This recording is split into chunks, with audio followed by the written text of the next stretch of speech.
Ladies and gentlemen, good evening. Bonsoir, goedenavond, guten Abend, kalispera σας.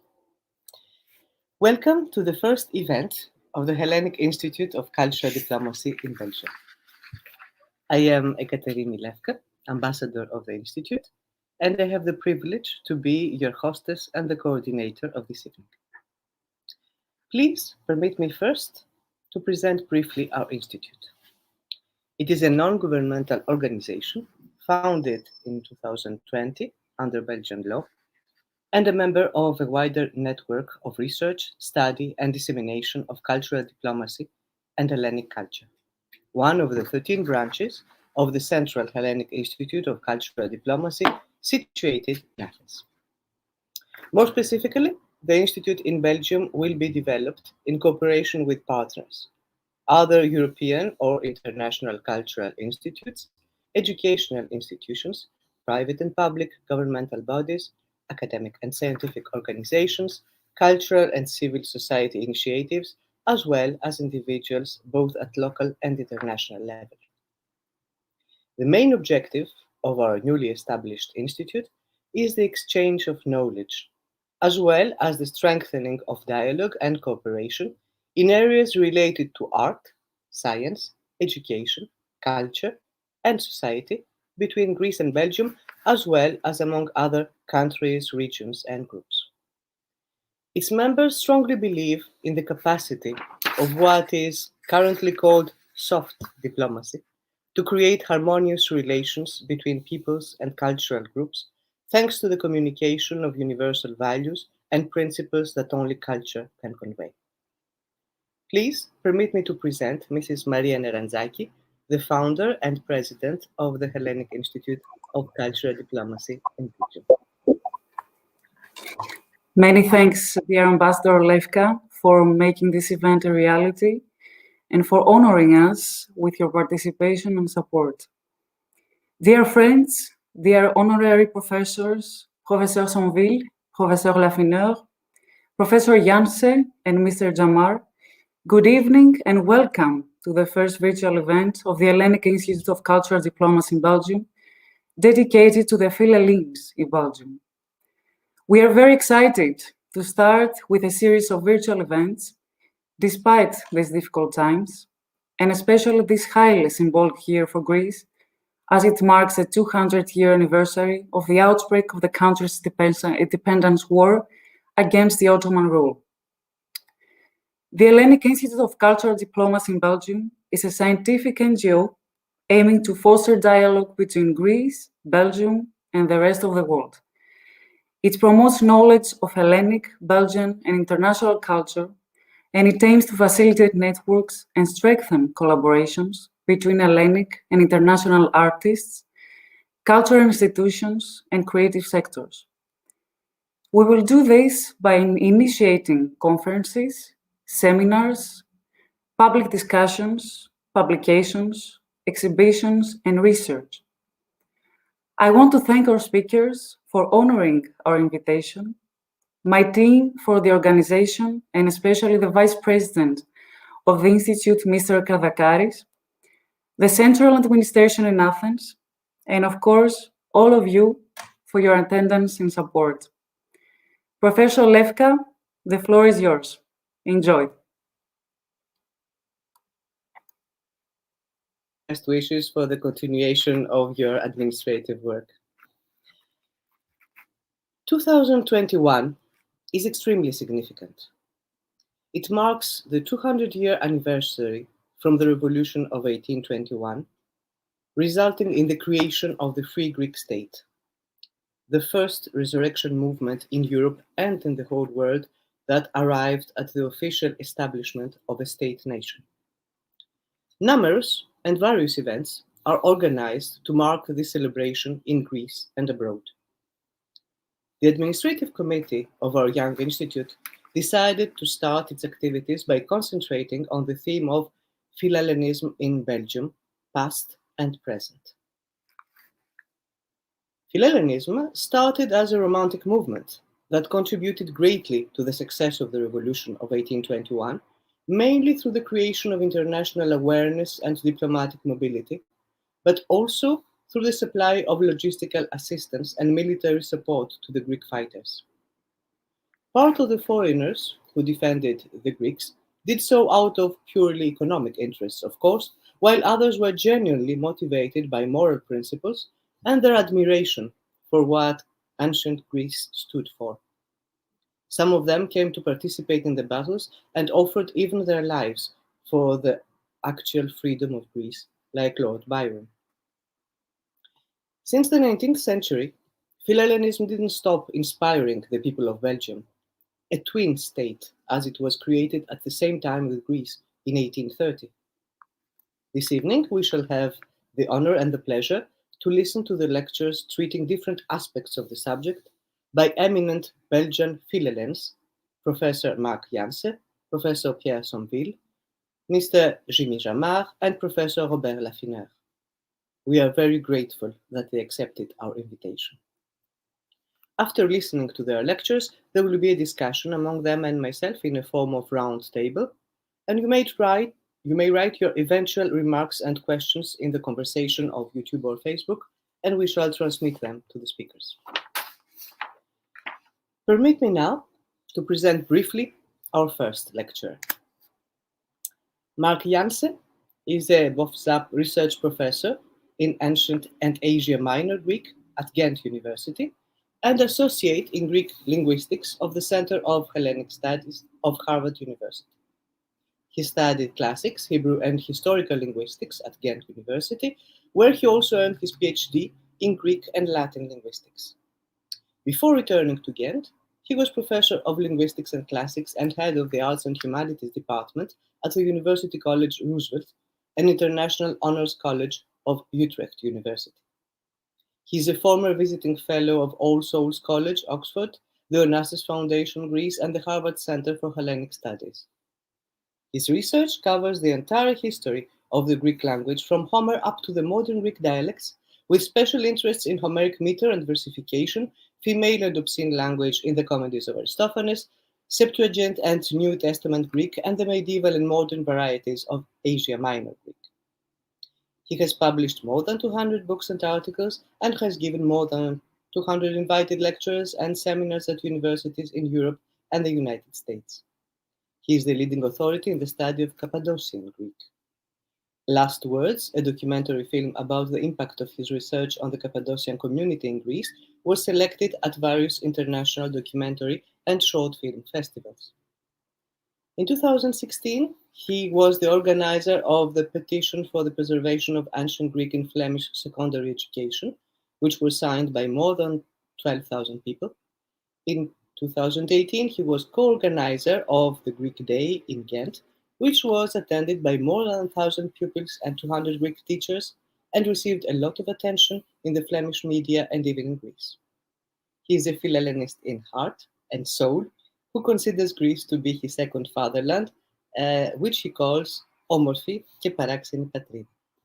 Professor Janse, we are very happy to listen to you. Sorry, I will unmute myself. Thank you very much for this very nice introduction and also for the invitation to this event. I feel very honored. I would like to begin by quoting from the Greek-English lexicon of Henry George Liddell and Robert Scott, which is the basic reference for all Hellenists working on ancient Greek, who describe the meaning of the ancient Greek word for Philhellene, Philhellene, as fond of the Hellenes, to which they add that the word was used mostly of foreign princes. Quite naturally, I felt particularly honored when the Hellenic Institute of Cultural Diplomacy invited me to speak tonight as a Philhellene in Belgium. Being a Dutch citizen with a Dutch passport, I concluded that they must have considered me to be one of those foreign princes mentioned by Liddell and Scott.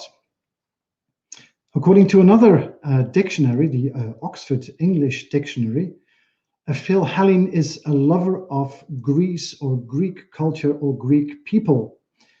Now that is quite a mouthful, but I confess to being a Philhellene in all three senses, assuming, of course, that Greek culture also includes the Greek language, Greek literature, and Greek food. My love of Greece and all things Greek started at an early age, sometime in the 1960s, when I was still an elementary schoolboy. In those days, we didn't watch television for the simple reason that we didn't have television at home. Instead, I read as much as I could. Very soon, I discovered the Greek myths, followed by books on ancient history, which immediately caught my attention and especially my imagination. My grandfather, who was also my godfather, had a one-volume encyclopedia with an entry on Greek language and literature. And very soon I found myself copying the Greek alphabet and writing my name and the names of my parents and of my siblings in Greek letters. It felt as if I had single-handedly deciphered the Greek alphabet, and for a very long time I was dreaming of deciphering other Aegean writing systems such as the Minoan linear A, Aegeocretan, or the inscription on the famous Festos disc. Unfortunately, that never happened, but I had no time to be very disappointed about that, because in my second year in high school, I was allowed to learn Greek and Latin in what was in the Netherlands called the gymnasium, which is comparable to the German gymnasium, but not exactly to the Greek gymnasio. Not surprisingly, Greek was by far my favorite subject, with Latin in a creditable second place. I didn't need Horace to convince me that once Greece captured its savage conqueror and introduced the arts in rustic Latium. That's a famous quotation from a letter by Horace in Latin, for those who know Latin. Graecia capta ferum victorem cepit et artes intulit agresti latio. This is an indirect reference to the title of my talk, Greek as a Treat. For those of you who didn't know this already, I didn't come up with this title myself, but stole, or rather borrowed it from Sir Winston Churchill, who in his autobiography wrote that he would make all the school children, and I'm afraid he actually wrote all the boys, but this was of course the end of the 19th century. He insisted that he would make them all learn English, and then, he continues, he would let the clever ones learn Latin as an honor and Greek as a treat. Now, Greek as a Treat was also the title of a book written by BBC personality Peter France, who was the presenter of Kaleidoscope for a long time on BBC television, and who was one of those Churchill boys who remained, in his own words, Greece-proof in grammar school. Now, as for myself, I have never been Greece-proof. On the contrary, I was quite soaked in Greek from my second year in gymnasium. It may have been that the Greek alphabet had turned me on in the first place, but I loved Greek above anything else. I could not and still cannot imagine a language more intricate and more beautiful than the Greek language. The reward after mastering the difficult and for many pupils irrelevant grammar came in the fourth year, when we started reading Xenophon, Herodotus, and especially Homer. It was Homer who captured my imagination, and I believe he is still, after almost 50 years, my all-time favorite. Quite naturally, I wanted to study Greek and Latin at university. Being Dutch, I was destined to study at the University of Amsterdam or Leiden, but my Flemish Latin teacher suggested I should study at Ghent University, which was only 25 kilometers from my hometown at the other side of the Dutch-Belgian border. And so it happened that I moved to Belgium, where I have lived ever since, even though I have worked in the Netherlands for almost 25 years. Already as a student, I had a particular interest in Greek linguistics, which was by far the least popular subject in my time, and it has remained the focus of my research ever since. At first, I was particularly interested in biblical Greek, both the Septuagint and the New Testament, but gradually my interest broadened and until it included literally every stage of the Greek language, from Homer to the modern Greek dialects and anything you can think of in between. When I started teaching at Ghent University, I considered it my mission not only to transfer knowledge and research skills to my students, but also, and perhaps more importantly, to instill the same passion for the Greek language and Greek linguistics in my students. This may sound like a truism today, but in my school and student years, there were all too many teachers and professors who took the subject for granted without bothering to explain what was so special about it. It is one thing to say that Greek is the most beautiful language in the world, but quite another thing to convince others that this should be so and why it should be so. I'm very fortunate and proud to be a member at Ghent University of a large group of more than 40 dedicated and enthusiastic researchers, junior and senior, studying the language and literature of the Greek language,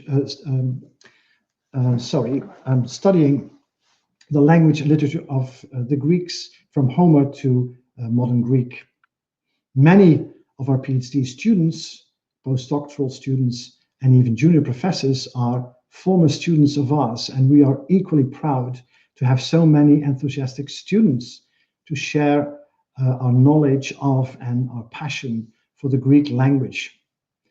The many outreach activities organized by the Greek section include master classes in secondary schools on various aspects of Greek language and literature. And I think that special mention should be made of a recent project entitled Ancient Greeks, Young Heroes, which introduces ancient Greek to primary school pupils with special attention to underprivileged children to boost their language proficiency and also their self-confidence and intellectual aspirations, as a classical education is typically considered to be something reserved for the privileged, happy few. I firmly believe that Philhellenism includes this missionary aspect, and to me, it extends beyond the limits of the university. For this reason, I've been giving masterclasses myself in secondary schools for more than 20 years.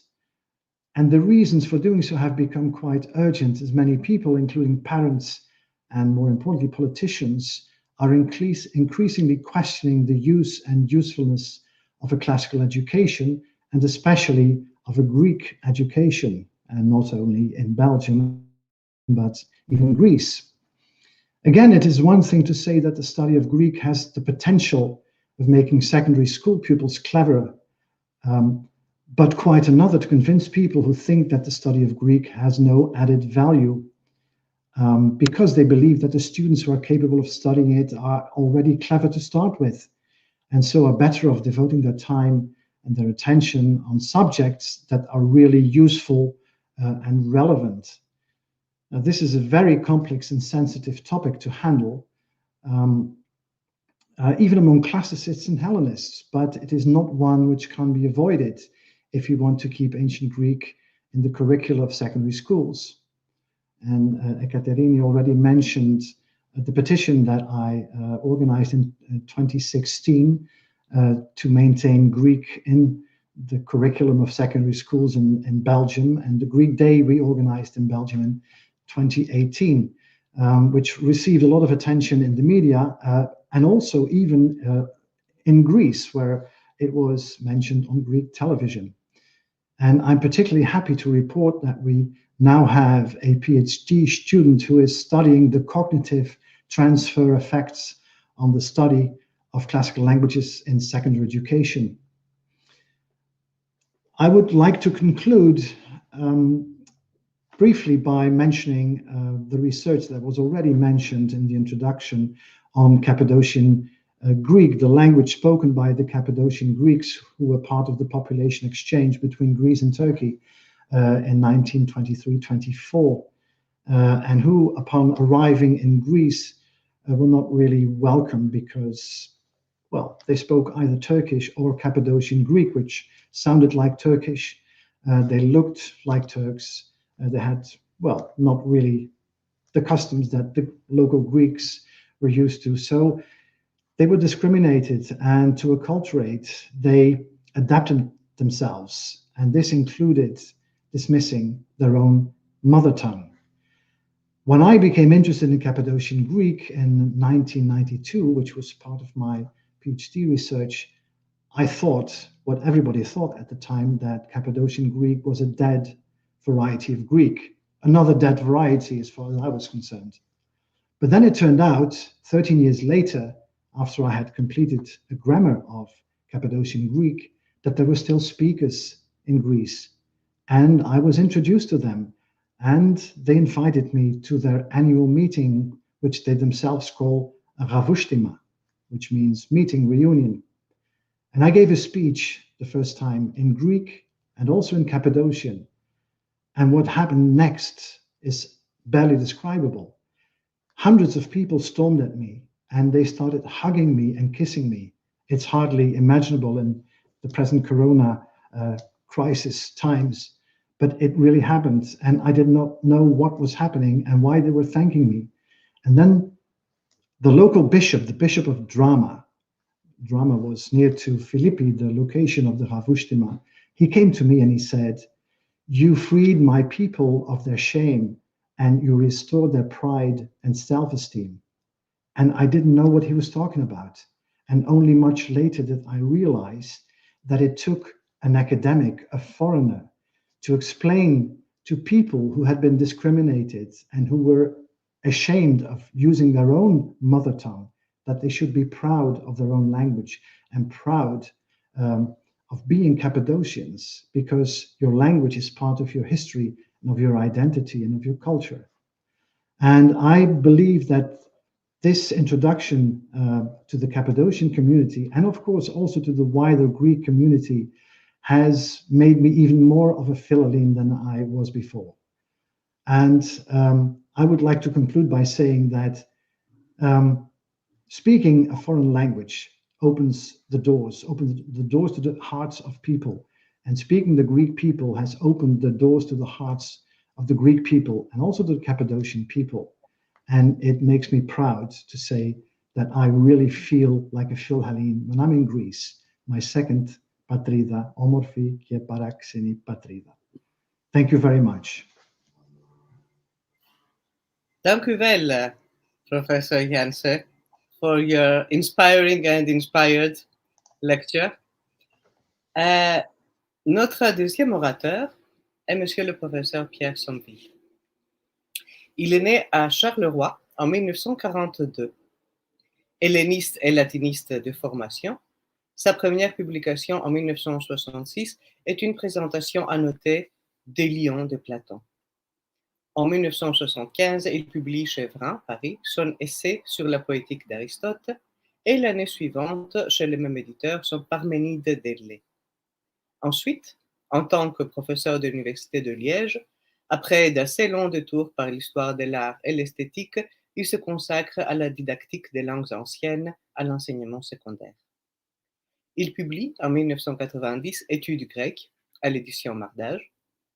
En 2014 paraît le tome 1 des œuvres d'Aristote dans la prestigieuse édition de la Pléiade, où Pierre Somville participe par la traduction annotée de la poétique.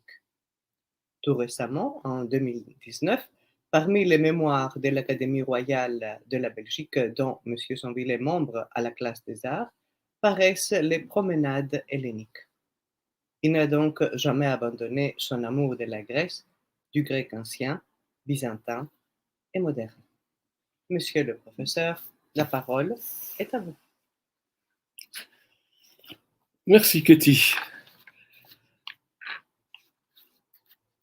Je vais apporter une petite précision quant à l'intitulé de ma contribution. J'avais proposé École liégeoise et Philhellène.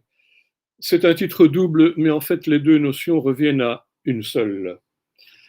Puisque tous les hellénistes qui ont œuvré à Liège au XIXe siècle et dont je vais vous dire quelques mots tout à l'heure, ont été des hellénistes de cœur et des amoureux de la Grèce simultanément.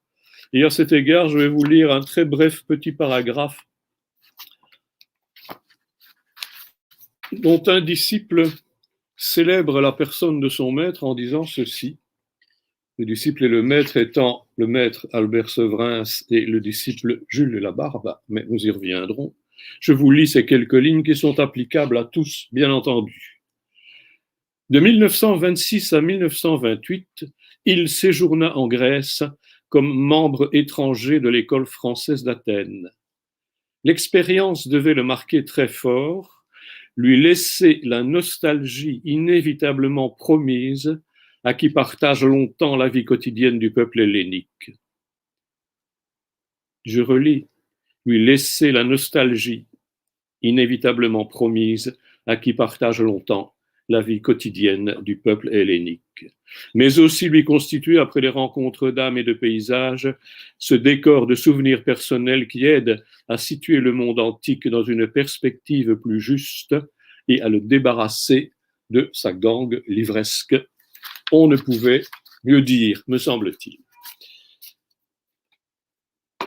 Alors évidemment, dans l'intitulé, il y a école liégeoise, et je vais vous dire un petit mot de cette école liégeoise, non pas pour le plaisir de pousser un cocorico ou pour simplement nous fixer le regard dans un rétroviseur, mais je vais me livrer à un exercice de piété filiale quant aux maîtres qui ont été les nôtres et à ceux qui les ont précédés.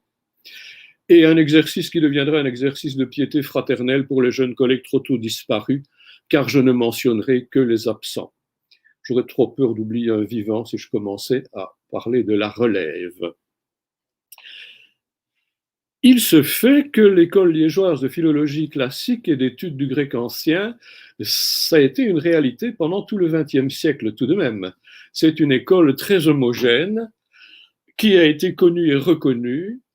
Et on peut se dire que dans le courant du XXe siècle, surtout peut-être dans sa première moitié, pas mal d'étrangers qui faisaient des études à l'université de Liège avaient choisi ce lieu parce que soit ils voulaient devenir ingénieurs des mines, ou astrophysiciens, ou philologues classiques se spécialisant en grec.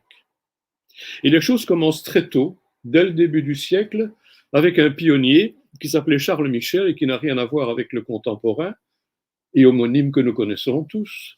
Mais le Charles Michel dont je vous entretiens était un pionnier de l'épigraphie et il est l'auteur d'un recueil d'inscriptions grecques qui a fait longtemps autorité en un genre qui est encore relativement peu représenté à l'époque. Ensuite, nous avons eu Léon Parmentier, qui était un spécialiste de Platon et d'Euripide, et puis la grande Marie Delcourt. Permettez-moi une petite anecdote personnelle. Quand je suis arrivé à Paris pour faire mon troisième cycle, mon maître parisien, Pierre-Maxime Schull, m'a accueilli au sens premier du terme, à bras ouverts, en me disant « Somville, vous venez de Liège, vous êtes un élève de Marie Delcourt ». Autrement dit, Marie Delcourt était plus célèbre à Paris qu'à Liège. Car à Liège, pour ne rien vous cacher, n'a jamais obtenu le statut universitaire auquel elle aurait pu ou dû accéder. Mais il en reste qu'elle a traduit Euripide, l'œuvre complète d'Euripide, dans la bibliothèque de la Pléiade dès le début des années 60. Ça aussi, c'est un travail de pionnière. Et entre autres essais brillants, elle est l'auteur d'une étude sur Édipe ou la légende du conquérant et de bien d'autres sujets encore. Marie Delcourt, pionnière, qui a mené une carrière scientifique tout en étant professeure dans l'enseignement secondaire, ce qui est une preuve d'authenticité, de courage et de vertu et de qualité indéfectible. Cet autre à qui je pense se reconnaîtra. Alors il y a eu Armand Delatte qui est un personnage, paraît-il, que je n'ai pas connu moi, mais qui était un personnage assez redoutable, extrêmement exigeant, et qui lui aussi avait fait le séjour d'hôte étranger à l'école française d'Athènes. Il en avait ramené des anecdotas extrêmement nombreux qu'il avait exhumés des bibliothèques d'Athènes. Et puis il est devenu le grand spécialiste de la pensée pythagoricienne, et donc de cette publication, anecdota de manuscrits inédits des bibliothèques athéniennes. Ensuite, celui à propos duquel je vous ai lu le petit paragraphe de philhellénité tout à l'heure, c'est Albert Severins. Albert Severins qui a été connu et reconnu comme un homérisant de reconnaissance nationale et internationale. On peut dire que ces 3 petits livres qu'il a publiés à la fin des années 40 et qui malheureusement n'ont pas eu tout l'écho qu'ils méritaient parce qu'ils étaient publiés à Bruxelles aux éditions Labor, à l'office de publicité, dans un petit éditeur un peu confidentiel, mais ces 3 petits ouvrages valent leur poids d'or, aujourd'hui encore. Le premier était intitulé Le cadre historique, le deuxième, Le poète, où il parle de la technique formulaire et de la diction poétique, et le troisième intitulé L'artiste, où il nous montre la concaténation et la combinatoire d'une manière très originale que le poète ou l'arrangeur, Homère, dirons-nous, a fait subir aux grands thèmes mythologiques, la mythologie étant une spécialité des travaux d'Albert Severins également, et notamment la mythologie à travers les fragments d'Hésiode, dont je me souviens d'un cours exceptionnel sur ce sujet. Son successeur direct et qui faisait son éloge, dont j'ai lu le paragraphe tout à l'heure, c'est Jules Labarbe. Petite anecdote aussi, la première fois qu'on le rencontre, il nous dit voilà, je me nomme Labarbe et pour comble, je me prénomme Jules. Vous avez 2 minutes pour en rire. Et personne n'a ri, bien entendu, et c'était gagné. Alors Jules Labarbe, il est un personnage extraordinaire lui aussi qui connaissait la grécité depuis Homère jusqu'à Ritsos. Vraiment sans la moindre solution de continuité. Il était également historien, linguiste et historien de la littérature. Et en ces bons moments, quand il parvenait à se lâcher, à se laisser aller, il avait une sensibilité d'esthétique littéraire tout à fait remarquable. Je mentionne encore brièvement Léon Lacroix. Léon Lacroix, c'était un historien d'art et il a maîtrisé parfaitement les problèmes d'iconographie dans le domaine de la numismatique et des décors de céramique grecque notamment.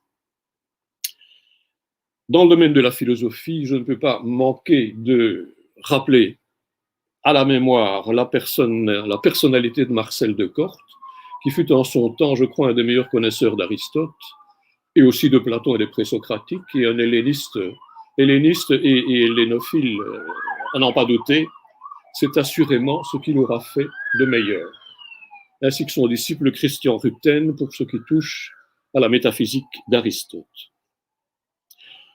Encore l'un ou l'autre nom, je regarde ma montre, je pense que j'ai encore 3 minutes, et donc je peux vous mentionner très brièvement Janse, historien de l'Antiquité, extrêmement brillant sur le plan culturel, et trop tôt disparu. François Duisinx, qui était un musicien et devenu spécialiste de la musique antique grecque, ce qui est une spécialité relativement rare. Donc, quand je vous dis qu'on venait de loin à Liège pour faire ce genre d'études, Duisinx est un des motifs que j'avais en tête. Et enfin, le dernier que je vous mentionnerai, c'est Paul Watley, qui nous a quittés il y a 2 ans, voilà, et qui était le digne successeur de Severins en tant que homérisant, spécialiste d'Homère et spécialiste de la mythologie classique.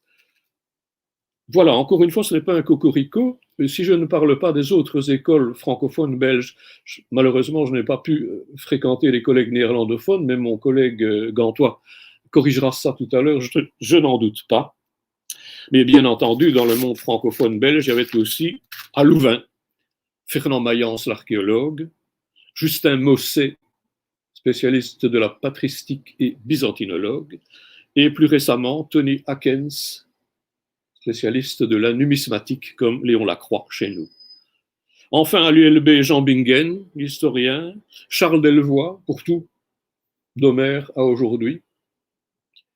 Et puis, des transfuges venus de Liège qui n'avaient pas trouvé place à faire carrière à Liège, et non des moindres, Henri Grégoire, Claire Préau, la grande spécialiste papyrologue, et Jeanne Croissant pour l'histoire de la philosophie. Pour faire bonne mesure, Notre-Dame de Namur, avec le père Loriot, qui est l'auteur d'un commentaire sur le Phédon de Platon.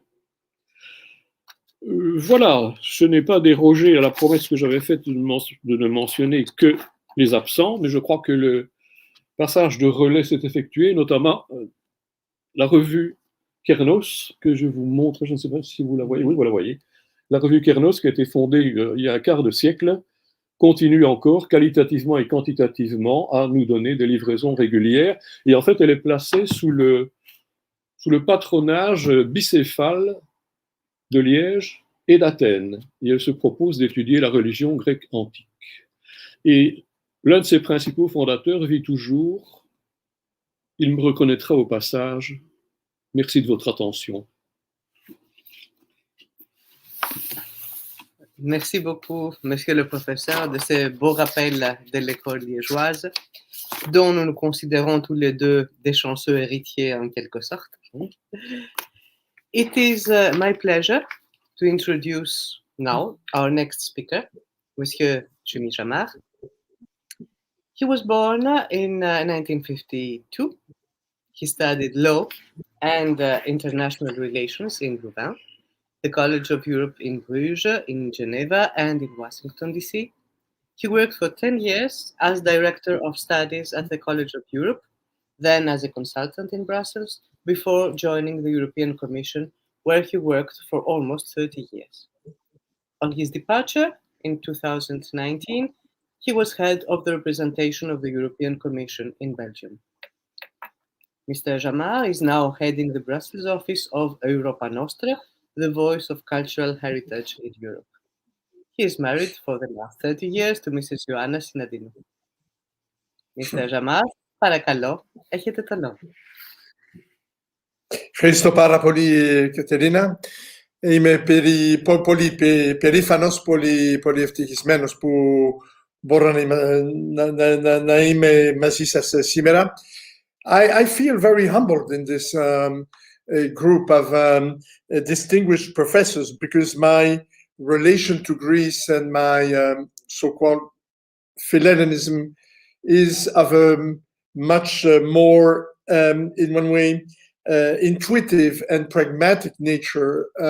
It has nothing to do, well, it has a bit to do with my studies, but it evolved during, I would say, a whole life connected with Greece. Actually, the story started in a very strange way, a bit later than what Professor Janse said.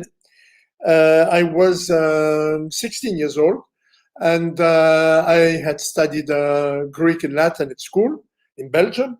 And with my brothers, we had worked well at school, and our parents said, okay, we will bring you, because you worked well, we will bring you to a little cruise in the Mediterranean. So it was Easter of 1969.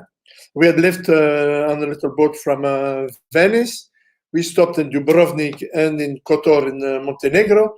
And the first stop in Greece was in the little harbor of Katakolon next to Olympia. Not the most beautiful harbor in the world, and not the most beautiful harbor in Greece.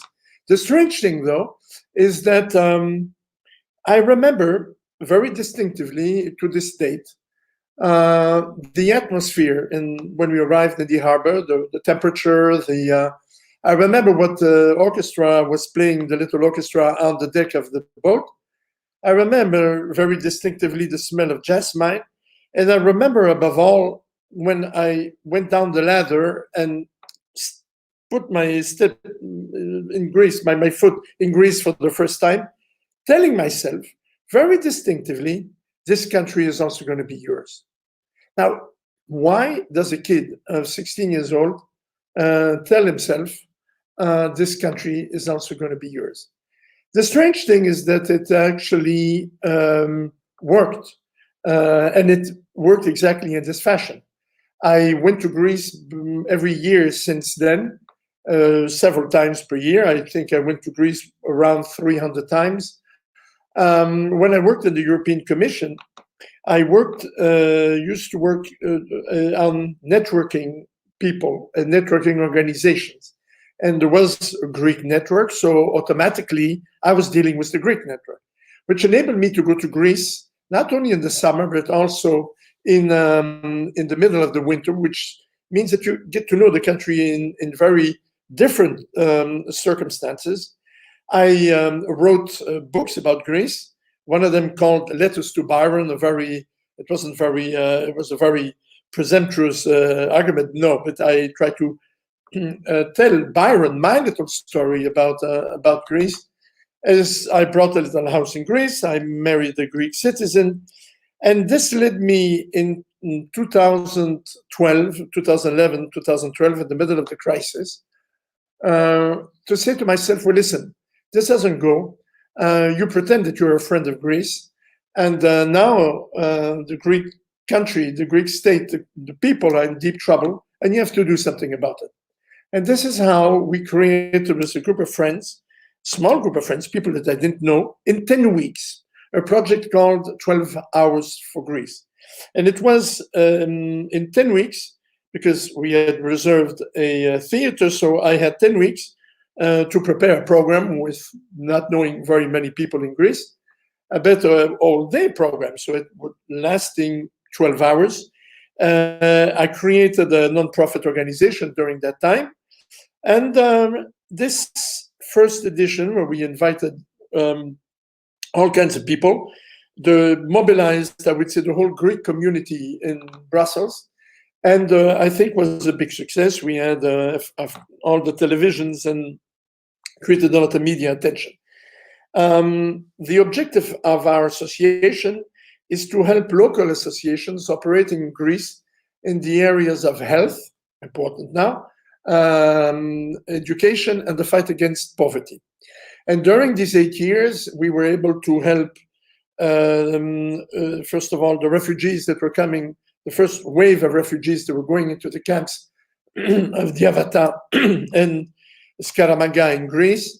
We helped 20 families that had lost everything during the fires in Mati. And above all, since eight years now, 6 or 7 years now, we launched a project called Fuel for Schools, which is intended to help to heat up schools in the northern part of the country. All in all, during this period, we did other things as well, but all in all, we collected around 500,000 euro, which I think is an important amount of money, because, as I always say, every euro you're trying to get, when you're looking for this type of a project, every euro you have to get with your teeth. I mean, you have to get every euro out. So I think we established ourselves as a nice link between Belgium and Greece, and we have created also links between Belgian schools and the schools in the northern part of the country. This is a little, I would say, gesture that we were able to do. But then there's more, because this story about what I said to myself when I was 16 accompanied me all throughout my life. And last year, I said to myself, well, on the occasion of the 20th, the bicentennial, I would like to see if I was the only one to feel that way. I mean, I know that there are, there's this whole tradition of the Hellenists, but and there was also, of course, this huge tradition. We can talk about that afterwards, during the War of Independence. But my story was different. As I wanted to see throughout history if people had felt the same way. And these are people, so I'm publishing next month a small book. It's a very modest book called 14 Portraits of Philhellenes. These are people that are famous, and every one of them, people wrote dozens of books about. But I tried to find a little insight into, entry into their story by asking them two questions. The first is, what was your trigger point? What was the moment that decided that you fell in love with this country? And the second thing is, what did you do to eventually deserve the title of Philhellene? And so I embarked myself in a very interesting story that led me from the Emperor Adrian, who I have qualified as the absolute Philhellene, the Philhellene absolute. And it brought me to this generation, through Byron, of course, also. It brought me to this generation of the Anglo-Saxons just before the Second World War, Lawrence Darrell, Henry Miller, and Edmund Keeley. And then during the war, Patrick Lee Farmer, who, kidnapped the general, let's not forget that. And then after the war, the movement picked up again with a very different lot of people, from Jules Dassin to Leonard Cohen. And we finish with 3 contemporary, what I call Philhellenes: Victoria Hislop, Stephen Fry in the UK, and some of the people don't know here, but who created something extraordinary, which was called the Reasons of Homer, and I could speak about it afterwards. Of course, in the middle of all this, I don't want to forget the famous francophones that accompanied the movement, Jacqueline de Romy, of course, Marguerite Yourcenar, and Jacques Lacarrière. And so this book will have a Greek and an English, but it was amazing to see what the results of this, what had triggered this story with Greece, just like, very modestly, it had struck me 50 years ago. There's the question of the light, particularly with the British. There is a difference, of course, between the light in London and the light in Greece. There is, for instance, the landscape. There is, above all, the people. And it's very interesting to know that when you go through these periods, people, when you start, knowing Greece, it's not just, the love that you can have or in front of the beauty of the landscapes at one point or another. When you go into the history, you discover a very tortured history since the War of Independence. We can talk about that also. And this formed also, I would say, the modern Greek spirit. And with things that we liked, things that we like less. But as Victoria Hislop said at the end of her story with Greece, you accept everything you put, and then you judge. And this is exactly, I think, what I've done. So my story never ended, and it will never end, of course. This is an attachment that goes way beyond, I would say, just knowledge about the country. It's become a passion, and it's become something that every year, wherever I go and with whoever I talk, I learn more. So everybody can be a Philhellene. I'm a good proof of that, but or call themselves eventually a Philhellene. But it's a fantastic adventure to go in, because this country, and it's the only country, I think, in the world that has, for instance, first of all, this term, Philhellenes. I mean, the fact that you have the country connected with the word love, when you fall in love with the country. And so through the readings of Miller, through the readings of Jacques Lacarrière, through the readings of Romy, through the songs of Leonard Cohen when he was in Hydra, you learn a lot of things. And at the end of the day, you say to yourself, you're not alone. Thank you. Thank you very much for this dynamic and interesting presentation of a love story and of many Philhellenic actions also, Monsieur Jamar. Last, but certainly not least, among our speakers is Professor Robert Laffineur. He is Doctor in History and Archaeology of the University of Liege.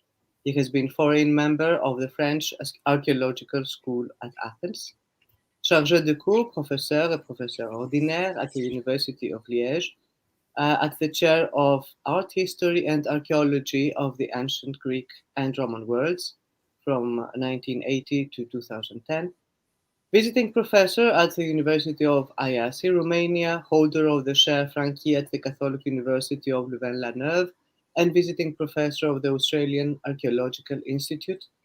He has received the Distinguished Service Award of the Institute of Aegean Prehistory of Philadelphia in 2004, and is corresponding member of the German Archaeological Institute of Berlin since 1987.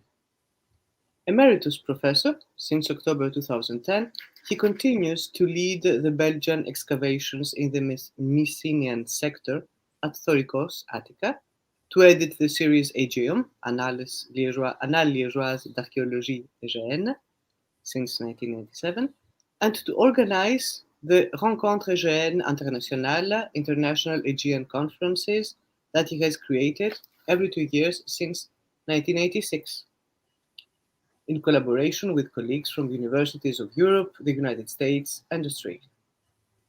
Author of scientific publications in the field of archaeology of the Aegean Bronze Age and of ancient Greek and Roman jewelry, he has attended numerous congresses and colloquia in Belgium and abroad, most of them with a paper, and has delivered lectures in Europe, in North America, and Australia. He is founding member of the association Liege Athènes du Nord and Honorary Consul of the Hellenic Republic in Liege for Wallonia since 2014. Monsieur le Consul, s'il vous plaît, la parole est à vous. Thank you very much, dear Kathy, for this kind presentation and especially also for the invitation. Until the end of the Ottoman occupation in the early 19th century, Greece did not really exist as such. The observation is not without analogies with the historical evolution of what we now call Belgium. The parallelism becomes even more meaningful when one realizes that the independence of the two countries was achieved at about the same time. And it makes even more sense when one remembers that Prince Leopold of Saxe-Cobourg and Gotha was offered the throne of independent Greece, which he refused, before being elected as the first king of the Belgians. The relationship between the two countries goes back to earlier times, and it is not just a question of chance. The wedding of Otto II in 972 to the Byzantine Princess Theophano is generally considered to have been a catalyst in a process that had been going on for centuries. As early as the Carolingian period, thanks to gifts exchanged between ambassadors, Byzantine works of art had arrived in the empire. When the emperor died at the end of 983, as his son was only 3 years old, his widow Theophano managed to take over the regency, supported by Notge, the Bishop of Liege, and by other bishops of the empire. And in 991, on the death of Theophano, Notge became a close advisor to the 12-year-old Otto III. Under the episcopate of Notge and his successors, Liege has an educational network with a cathedral school and 6 collegiate schools. The cathedral school enjoyed a reputation for excellence, even beyond the borders of the principality. As historian Godefroy Kurt concludes, quote, "The schools of Liege became under Notge one of the most brilliant literary centers in Europe. The city eclipsed all the schools on this side of the Alps, if not all those on the continent." Liege was one of the most important among the centers of intellectual culture that preceded the birth of universities. According to the scholastic Gauzuchen, the city was the Athens of the North, end of quote. The name Athens of the North, given to Liege in the Middle Ages, was very appropriately taken up again at the end of the 1980s to designate an association created to further develop contacts between Liege and Greece. The Liege Athènes du Nord Association still exists today with the same objectives and continues to promote relations between Liege and Greece. Relations continued during the Renaissance. mainly with travelers from Western Europe on their way to the Holy Land, who stopped in Greece and left us interesting accounts on the country and its inhabitants. Some of them came from the provinces of the future Belgium. These relations, however, were essentially limited to private initiatives, and diplomatic contacts were less frequent during the Ottoman occupations than they had been in the Middle Ages. The reverse movement is also attested, with travelers from the Eastern Mediterranean regions visiting the Western and Northern countries of Europe. The most famous, certainly coming from Greece, is Nicandros of Corfu. Born at the beginning of the 16th century, he had to leave his island with all his family in 1537 after Suleiman had ravaged Corfu and found refuge in Venice. In 1545-46, he accompanied the ambassador of Charles V on a trip to Constantinople, then to Italy, Germany, the Netherlands, and finally to England and France. This long journey also took Nicandros to Liege. In the account of his travels, he describes the city and its surroundings and gives a description of the work of extracting coal, giving such precise details, particularly on the way of evacuating the fire damp, that it is generally considered that he himself went down into a mine, a precursor, as it were, of the immigrants who came from Greece in the mid-1950s, to work in the coal mines of the Liege region, many of whom settled permanently in the province of Liege. The association of the Hellenic community of Liege remembered this when it chose Nicandros as the title of its quarterly periodical journal, and as its logo, the head of a coal miner wearing a helmet and carrying a lamp. Independent Greece took part in the great events of more recent history as well.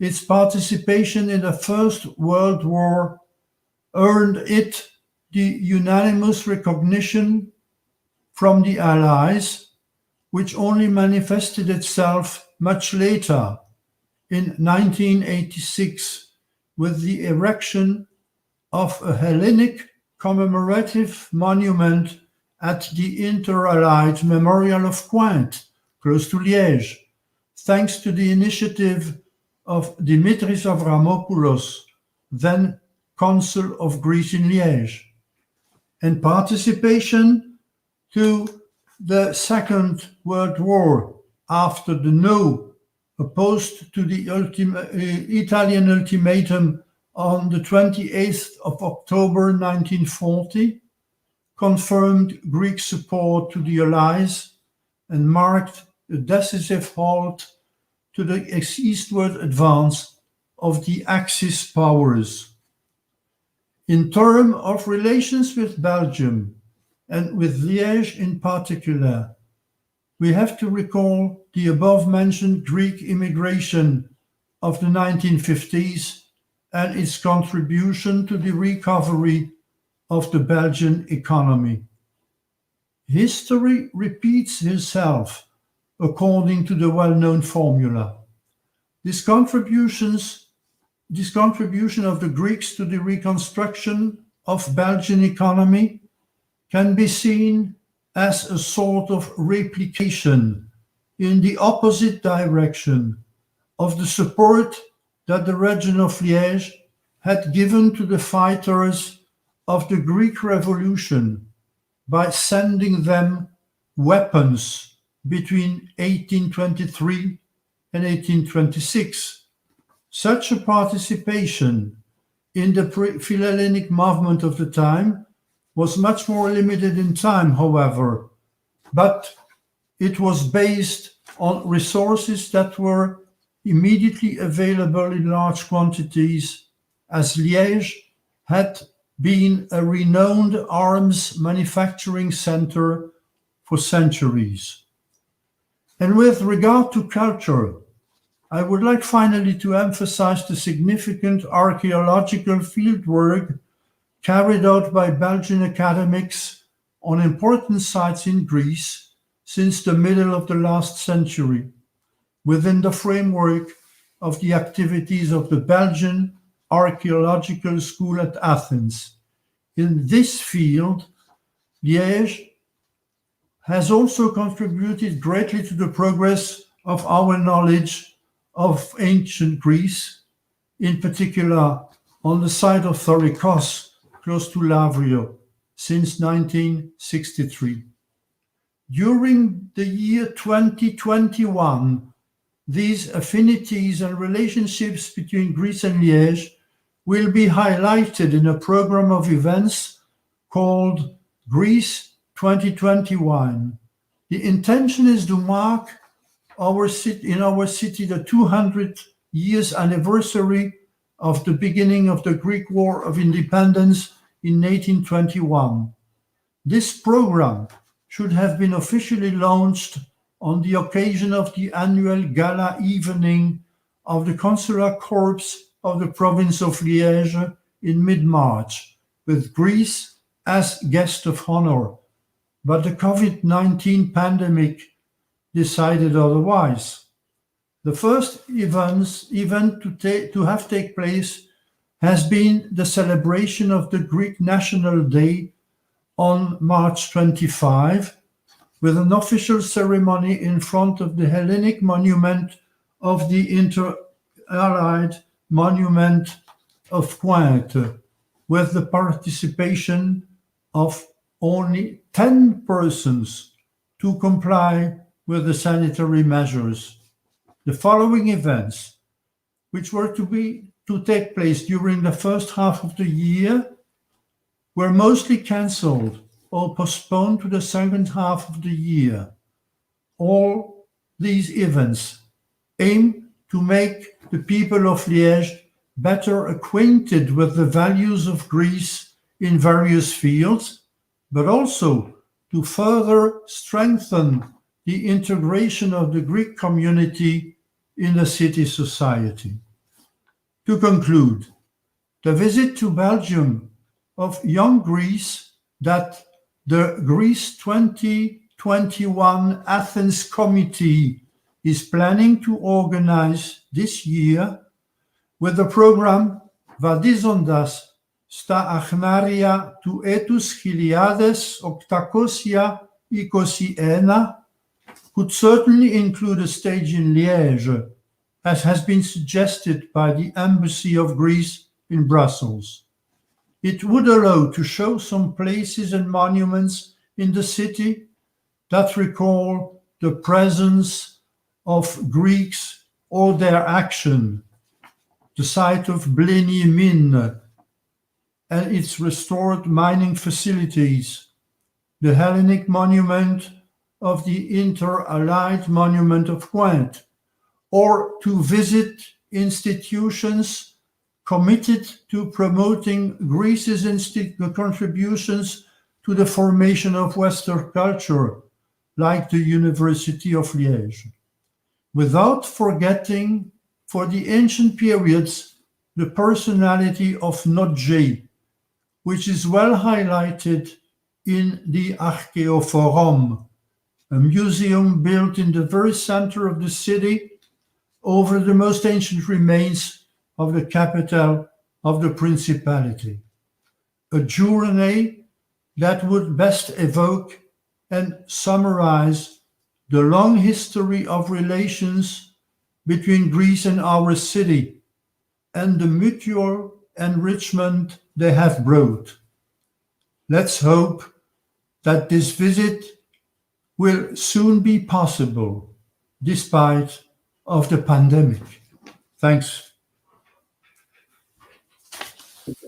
Thank you very much, Professor Laffineur, for this rich presentation that gave us so many historical and actual data of the Belgian Philhellenism, but also excellent perspectives for its continuation in the future. I would like now to invite our speakers to put any eventual questions and remarks they may have to one another, and perhaps to respect the order presentation, we could start by the questions that the other speakers would like to pose to Professor Janse.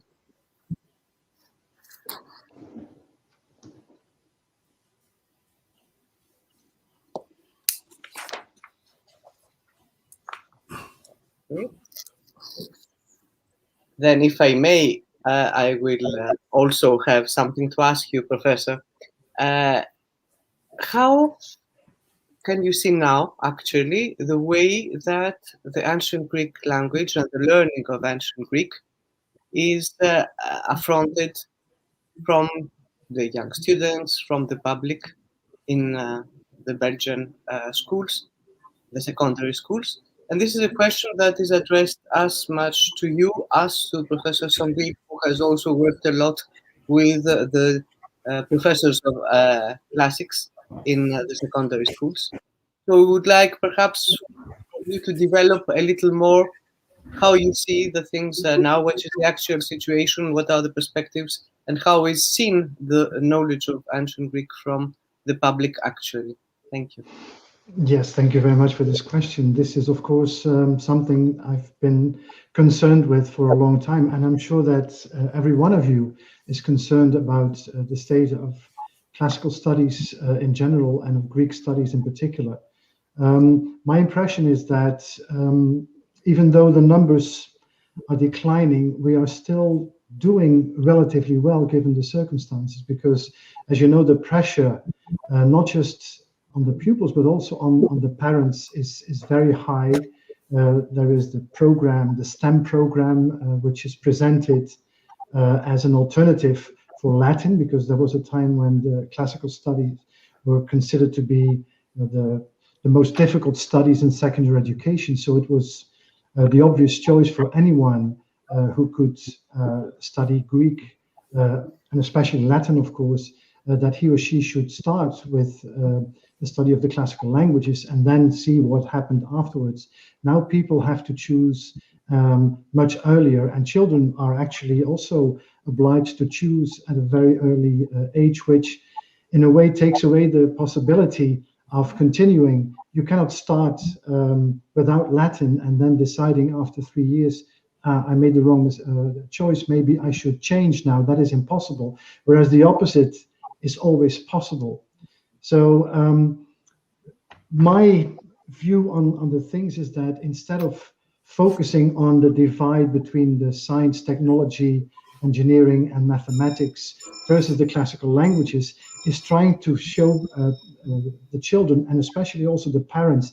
I've been invited to talk to parents in many schools, and I try to show them that choosing for Latin, if the children are able to start with Latin, and if they like it, because if you don't like it, there's no point actually in forcing a child to do to study an ancient language he or she does not feel comfortable about. But then all the options are open, and the longer you continue with the classical languages, the more options you have. And I show them the figures, the success rate of pupils in secondary education who have taken Latin and or Greek. And Greek is, of course, it's the best example you can take, because children who study Greek in secondary education have the highest success rates in any subject they choose at the university. And there's always the discussion about whether this is because they were clever to start with, or alternatively, that studying Greek and Latin, of course, as well, makes you even more clever because it forces you to work harder. It's a difficult language. It's a challenge. So this is also important to realize. And I'm still hopeful that we will not be able to change, to break the tide entirely, but I'm still hopeful that we will be able to convince parents and children of the value of the study of the classical language. And it is my hope, of course, that my PhD student, that the research that she's currently conducting under difficult circumstances because of the COVID situation, that the outcome of her research will actually be able to contribute to the debate and to show that there is, in fact, some kind of cognitive transfer.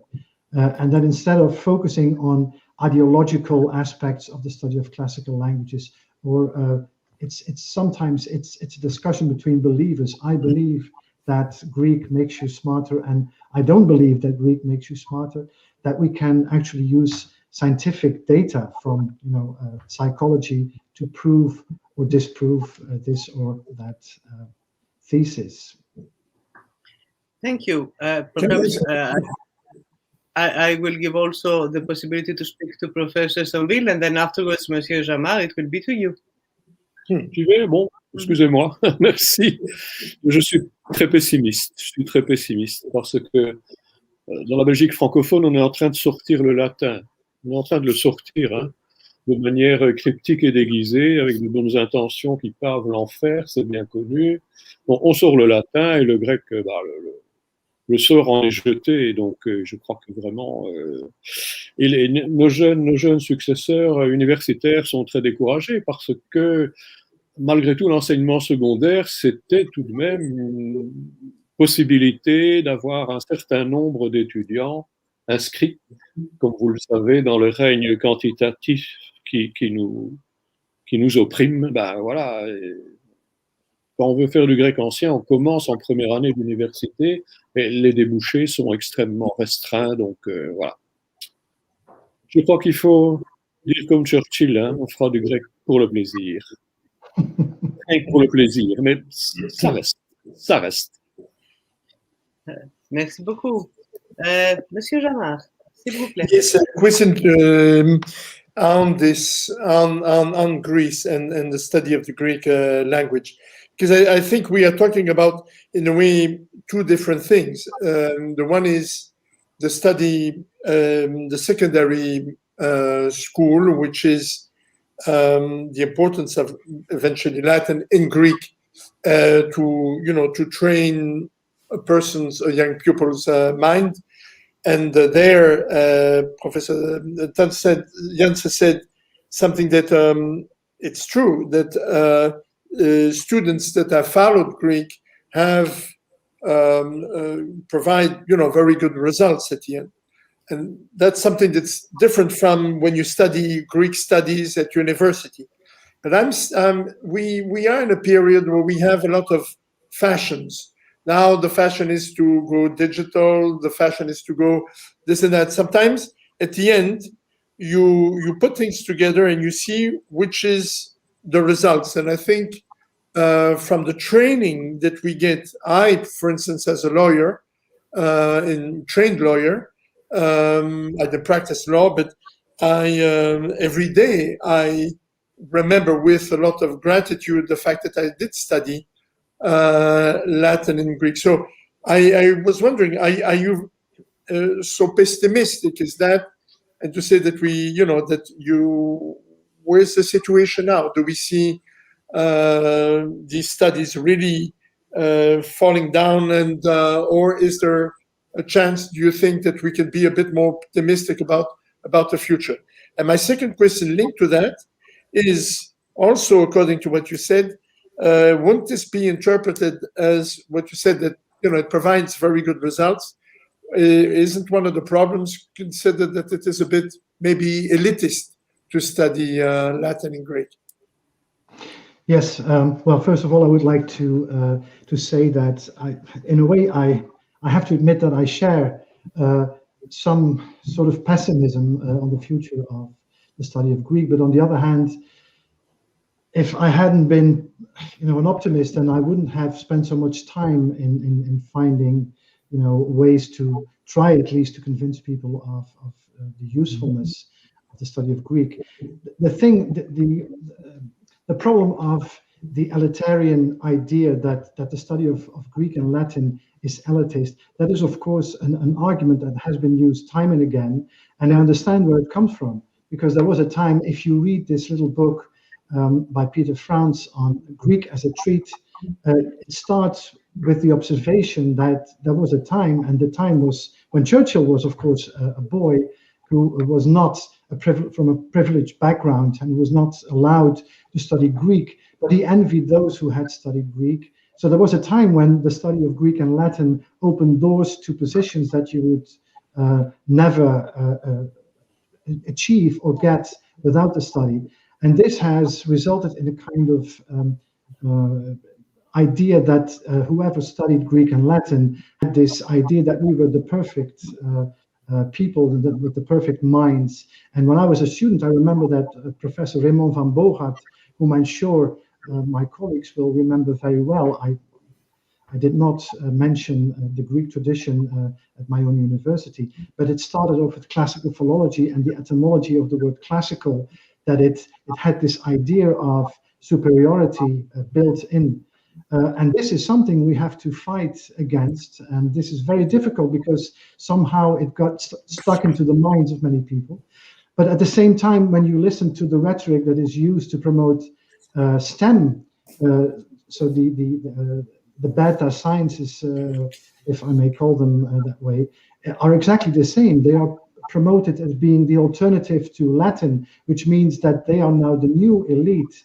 So I don't see any point in trying to start from the assumption that if you are able to study Greek and Latin, that you are better or cleverer than the others, and so you are better. It's the same as saying that if you are not good at math, then you are stupid. It's exactly the same. In schools, whether you like it or not, students, and even in secondary school, pupils are rewarded because of their accomplishments. There are prizes in secondary schools. We have the distinctions at the university. So whether you like it or not, if you're good at something, you are good, and it will help you. You will not get a fellowship from the FWO or from the CNRS if you don't have the highest distinction. And whatever helps you to get the highest distinction, I mean, I just happen, of course, to be a Philhellene in this particular sense. But I don't care. Everybody has to study what he or she is best at. But let's try not to connect the study of Greek and Latin with a kind of elitist, idea, because I think we should leave this behind us. It used to be the case, and I remember when I was at school that even teachers treated their students, if you don't understand why Greek has an aorist, let alone a second aorist, then you just follow the modern languages because you're not good enough for Greek and Latin. That was not very good, of course, for the reputation that the classical studies had, and we're still struggling with it. But I don't think we should be ashamed to say that even if it's the case, if it should be the case that only pupils who are already very intelligent, that obviously they will be successful in Greek and Latin as well, that is no good argument to say drop Greek and Latin. If they are good enough and they like it, it's an extra challenge, and the challenge will help them move forward, because that is what will be expected of them, whatever job they would like to do afterwards. So I don't see the point in an argument. There's no reason to study Greek because you are already smart enough. No, it's an extra challenge, and there is a reward, of course. And also, it's the open-endedness of studying. If you're good at math and you combine it with Greek, it's in my mind. I didn't study math, but in my mind, that sounds like the best possible combination, the best of two worlds. Thank you. Professor Somville would like to say something before giving the possibility to him to express himself. I would just like to address our audience, who can also write their comments or questions on the conversation, either on Facebook or on YouTube where they are watching us, and then we shall transmit them to the speakers so that you can also afterwards have your own conversation with them. Please, Professor Somville. Oui, très, très brièvement, merci Katie. J'entends l'accusation élitaire qui est constante à propos de l'enseignement des langues classiques, mais je crois que là, ça reste une valeur, la notion d'élite. Malheureusement, il y a aujourd'hui que deux seuls domaines où on ne la conteste pas. C'est dans les performances sportives et dans les unités militaires. Les troupes d'élite, tout le monde n'en discute pas, sont les meilleurs. Hein? Alors, deuxième petite remarque très brève. Lors d'un colloque, j'avais invité un collègue professeur à la faculté de médecine qui nous avait tenu le raisonnement suivant. Et voilà la version latine, mais enfin, on peut transposer. Hein. Et il disait que l'exercice de version latine était, à son sens, la meilleure préparation au futur diagnostic médical. Il n'y a pas de cours sur le diagnostic médical. Eh bien, la version latine, à son avis, c'était excellent. Et l'argument passait parce que nous étions toujours, nous, latinistes et hellénistes, suspects de vouloir défendre notre parti. Et quand un collègue médecin nous disait ça, en disant, vous savez, quand on est devant un texte de version, eh bien, on doit formuler des hypothèses, on doit les essayer, on doit faire en sorte qu'elles se mettent ensemble, et que si le titre est la mort de César, il faudrait que César soit mort à la fin de la version. Hein, comme on le répète plaisamment. Donc voilà, je crois, une série d'arguments dont on pourrait tenir compte et ne pas diaboliser cette notion d'élite, parce que finalement, elle, je crois, continue à s'appliquer. Vous me direz que c'est une élite aussi que constituent les futurs étudiants de médecine. Eh bien oui, c'est comme ça, ou ça devrait être comme ça.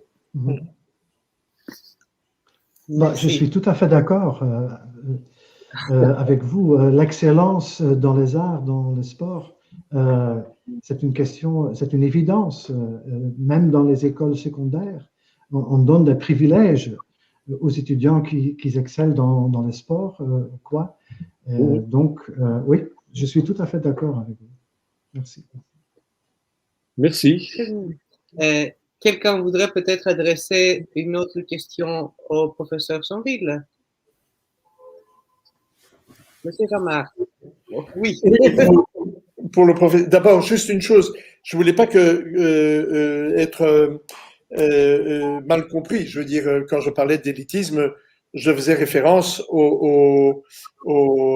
à ce qu'on entend. C'est pas du tout un point de vue que je partage.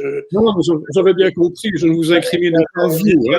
Et je trouve que c'est dommage, effectivement, qu'on ne revienne pas, qu'on est un peu trop soumis, je veux dire, au niveau de la programmation académique aujourd'hui dans nos écoles à certains effets dans un sens de mode, parce qu'on va perdre aussi d'autres études de l'histoire, la géographie, enfin, au profit de certaines choses. Et donc, je trouve effectivement très dommage qu'il n'y ait pas plus qu'on ne pousse pas davantage, je veux dire, pour ces études.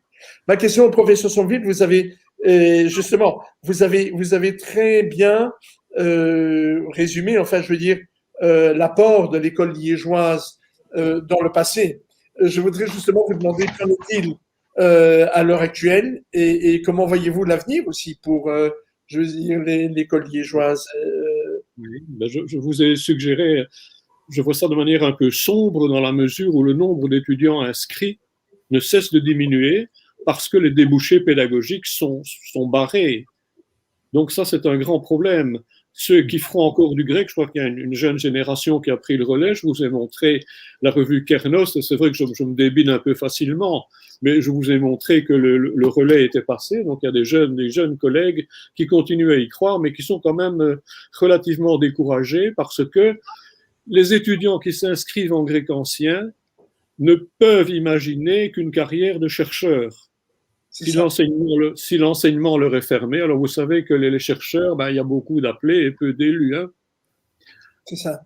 Voilà, il y a beaucoup de distinctions. C'est pour ça que je faisais une distinction entre la formation au niveau des études secondaires et où là, on devrait poser la question, je veux dire, est-ce qu'on ne peut pas quand même souligner l'importance et puis effectivement le niveau universitaire où, comme vous dites vous-même, et malheureusement de nouveau, ceux qui vont étudier le grec vont se diriger vers la recherche.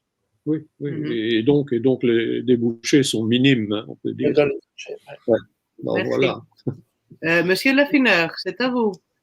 Oui, je voulais simplement dire que j'avais beaucoup apprécié la présentation de mon cher collègue et ami Pierre, mais il a eu évidemment pas suffisamment de temps pour dire tout.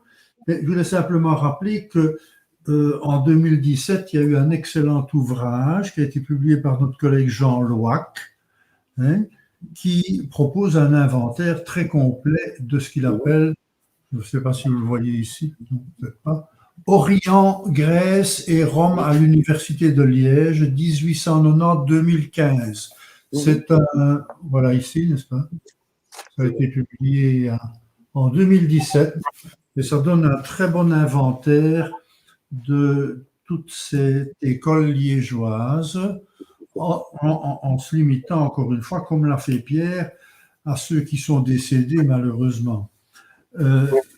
D'un point de vue plus général, si je peux faire une observation concernant tout ce qui vient d'être dit dans les présentations et dans les commentaires, il me semble qu'il ne faut pas limiter le problème, la qualité de Philhellène ou du philhellénisme à l'étude et à l'intérêt pour la Grèce antique.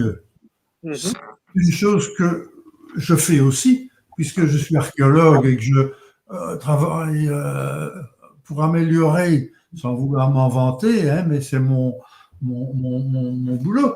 Depuis longtemps, je travaille sur les chantiers de fouilles en Grèce pour améliorer la connaissance que nous avons de l'Antiquité grecque, de la Grèce antique. Je crois que le philhellénisme, c'est aussi, et c'est ce qu'a bien montré, et ce qu'ont bien montré les Philhellènes au moment de la Révolution grecque, Lord Byron notamment, c'est aussi un intérêt pour la Grèce en tant que culture, que société contemporaine.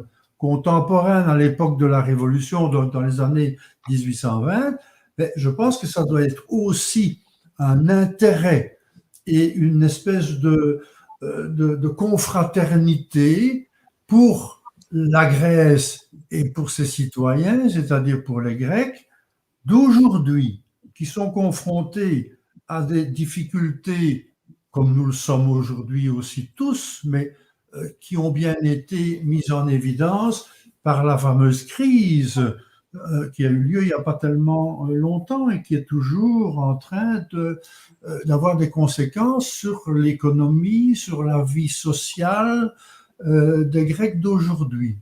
C'est quelque chose, et c'est pour ça un peu que dans ma présentation, j'insistais beaucoup sur la présentation pour dire que les Liégeois en particulier, c'est pas, encore une fois, comme l'aurait dit Pierre Somville, un cocorico pour Liège, hein, ne comprenez pas ça mal.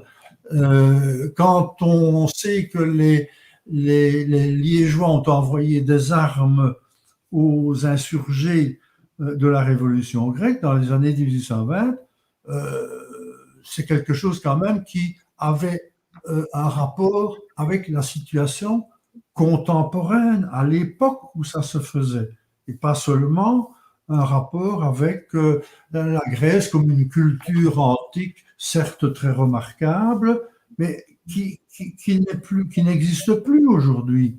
Hein. On peut, certes, et je suis tout à fait d'accord avec tous les intervenants, on peut travailler à ce que cette culture ancienne de la Grèce soit perpétuée, d'abord parce qu'elle est une manière de construction de notre propre culture occidentale, mais je ne crois que ça ne doit pas dissimuler la Grèce d'aujourd'hui, qui est aussi importante et peut-être même davantage. Voilà ce que je voulais dire d'une façon générale. Hein. Thank you. There is also Professor Janse who wanted already to put a question. So please. And afterwards, Monsieur Jamar. We cannot hear you, Professor Janse. No. Yes, I'm sorry. Je voudrais seulement dire que je suis tout à fait d'accord avec tout ce que vous venez de dire. Et justement, à notre université, à Gand, on considère la culture grecque comme une continuité. Et la continuité se voit surtout dans la langue, je pense, parce que même si vous avez tous eu l'expérience que j'ai eue la première fois que je suis allé en Grèce, et j'ai essayé de parler, de converser, communiquer avec les Grecs, et rien n'allait. Le mot pour le pain, le vin, de l'eau. Bon, on ne peut pas trouver les mots.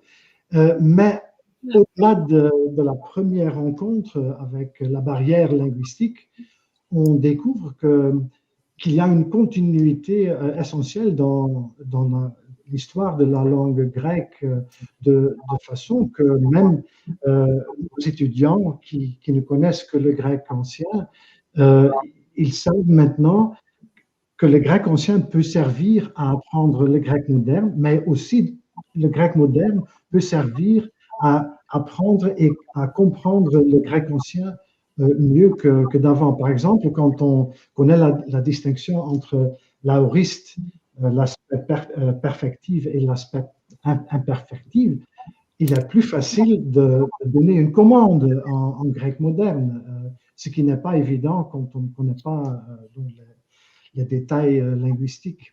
Mais la continuité ne se trouve pas seulement dans la langue, et je voudrais vous demander à vous personnellement, que pensez-vous? Parce que pour moi, la première rencontre avec la Grèce moderne se situait tout d'abord à l'Acropole, où je commençais à pleurer en montant.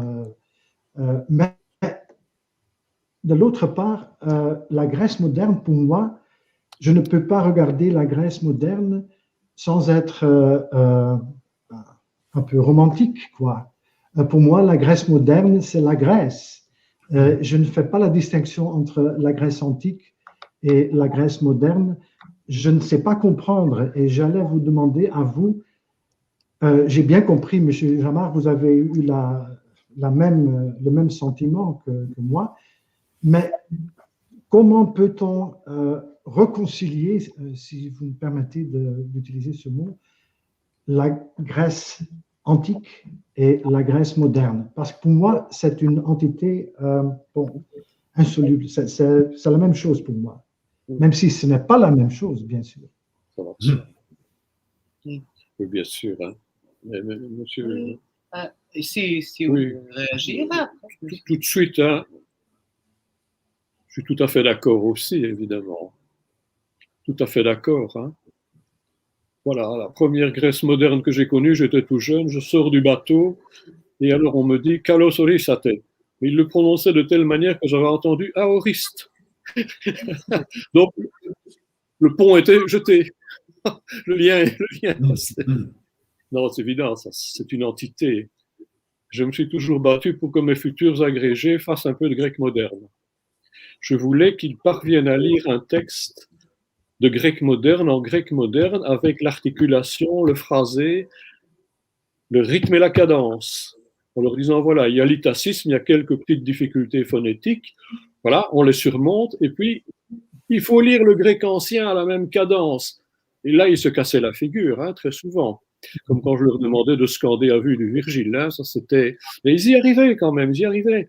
Et finalement, je crois que je les ai convaincus. Et on a eu beaucoup de cours de grec moderne à l'université de Liège, puis ils ont décidé d'arrêter il y a 5 ans, 6 ans, donc on a sorti le grec moderne. Voilà, je n'aime pas trop critiquer mon institution, mais là je suis scandalisé.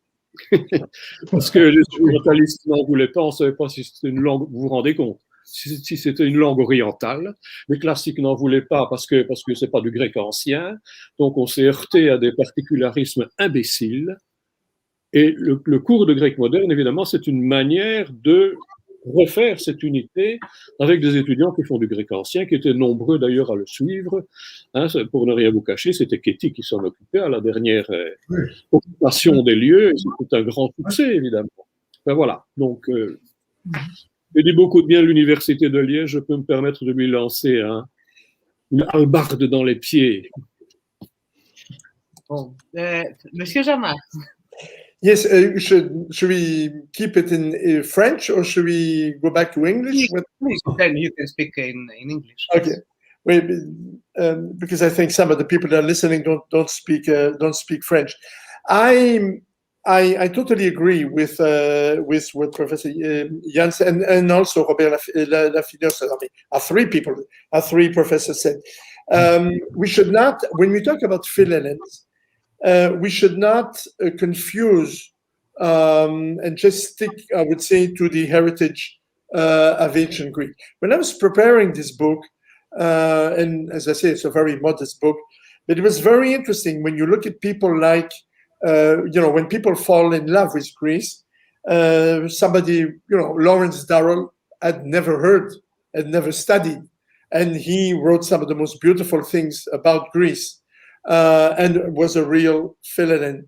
Henry Miller went to see Durrell in Greece before the war. He could not even spot Greece on the map of the world. He just, he was a guy that was moving around, and all of a sudden he lands in Greece, and he falls in. He has this type of shock. Somebody like Lacarrière, he had some hints into what Greece was about at school, but he discovered Greece by walking through every road in Greece and moving from place to place. Which I mean is, and even I would say a lot of the Philhellenes, this movement after the Independence War, and I wrote in my book I made some of the quotes of Lamartine, of Alphonse de Musset, of Alfred de Vigny, of Chateaubriand and others. And some of them went to Greece afterwards, and they found out that there was a total disconnection between their vision, their ideal vision of Greece, and the idealized vision of Greece, and what they discovered, and then they turned against Greece.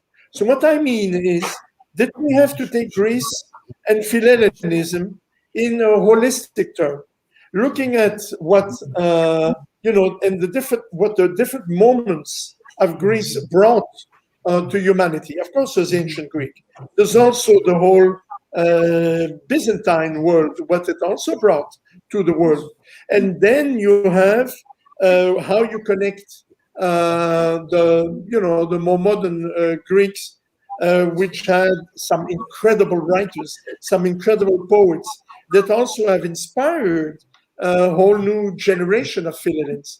So you have to put all of that together when we talk about Greece and when we talk about the Philhellenes of today. Thank you very much. I could not agree more with all of you. I always said also to people to whom I taught occasionally modern Greek, or when people ask me about ancient Greek and modern Greek, I say that they are two moments of the same continuation of the same language. We cannot speak of dead languages. We cannot speak of ancient Greek in the same terms as we use Latin, because it's just the same language that is kept being taught and talked and discussed and written from the antiquity to our times. And of course, there are changes in all languages. We can also have differences between medieval French and actual French, or medieval English and actual English. It's even more when we have more centuries that go by and people use continuously the language. But I am, unfortunately, we are out of time, and I'm very sad that I have to interrupt this very interesting discussion. I see on the comments from the public that we received congratulations, and also that Mr. George Mag congratulates everybody, says that it was very, very interesting, all these multiple aspects of the presentations of all of you. And he gives a proposal, in fact, to enlarge and to diffuse this aspect of history of the links between Belgium and Greece in the perspective of 2030, which would be the anniversary of both countries. Perhaps it's a good idea to keep in mind, and we thank our auditor for this. he ends up in a very triumphal and beautiful note of Viva the Greek and Belgian friendship, and we cannot be more agreed with him anyway. So I would like, first of all, to thank you all for your presence here and your contributions, your so interesting presentations, Professor Janse, Professor Somville, Mr. Jamar, Professor Laffineur, and many thanks also to the organizers who invited me to coordinate this wonderful evening and to be with you. And also to you, ladies and gentlemen, for being with us. I hope that you enjoyed this evening as much as I did. I shall not say goodbye. I would like already to give here the invitation for the next event of the Hellenic diplomacy in Belgium, which will take place on the 23rd of May at 12 o'clock, where Dr. Nicoleta Titsanoudis-Malidis will deliver a lecture on the depictions of the recent crisis in the Greek language. And I am certain that it will be a very interesting event again. So, bonsoir, goedenavond, guten Abend, Ευχαριστούμε πάρα πολύ. have a nice evening. Καληνύχτα. Καλό βράδυ. Καλό βράδυ.